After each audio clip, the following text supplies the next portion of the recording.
This is my extended thoughts on my number 10 change I want for Disney Infinity the game. If you've missed the overview video of 10 to 1, just click this link above my head and that will take you to the overview video.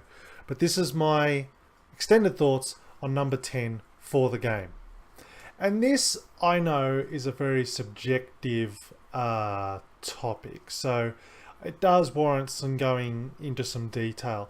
Obviously, there's something to be said about the resolution of the graphics, but I think when I say I want next-gen graphics, I think I'm really talking about detail.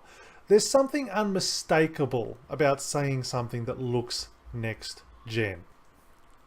I think what I don't like about what 2.0 did is it very much felt like an up-resed 1.0. It did look crisp and sharp and fluid. There wasn't much to say about frame dropping or anything like that. I mean, it was technically sound. It's hard for me to sit back, apart from the size of the toy boxes, which is separate to this discussion, because we're talking about the game specifically. There's nothing that I could point my finger at and go, there's the reason to get the next gen version versus playing on iPad or on last generation technology like the PlayStation 3 and Xbox 360. When you think next gen, you think of games, and I know it's broken, but you think of games like Assassin's Creed Unity and the way they had that dense crowd situation. Where were the crowds in the play sets? You know what I mean? There was next to no life in any of the play sets. And most of the your buildings and all your scenery just seems so basic. There was no granular detail to it. And as a result, it ends up looking quite just boring and flat. So how do we go about fixing it?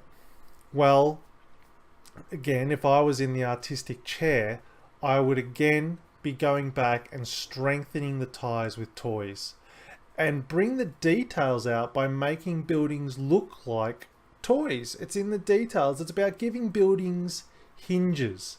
You know what I mean? Rather than just toy-like, a cartoon-like is more the term that I would describe 2.0. But I would have gone, make it look like a plastic toy.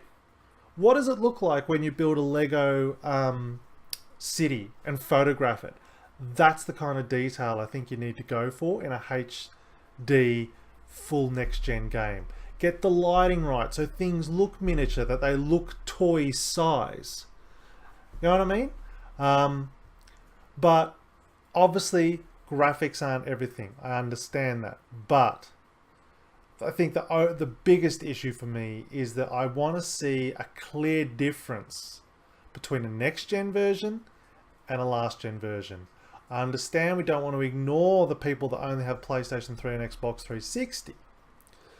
But there are things you can do in modern game design that allow you to pare back some things so that it'll still run on those older consoles, but you want the benefit of having that power and you want to feel like that you're being rewarded for buying into the next gen so early. But anyway, this one I know is a really controversial one, and it really is one of those surface ones. I really can live without it, but it's something I definitely would like to see in Disney Infinity 3.0. Let me know what you think in the video below in the comments, and we will discuss the best of those in an upcoming episode of Inside Infinity Podcast.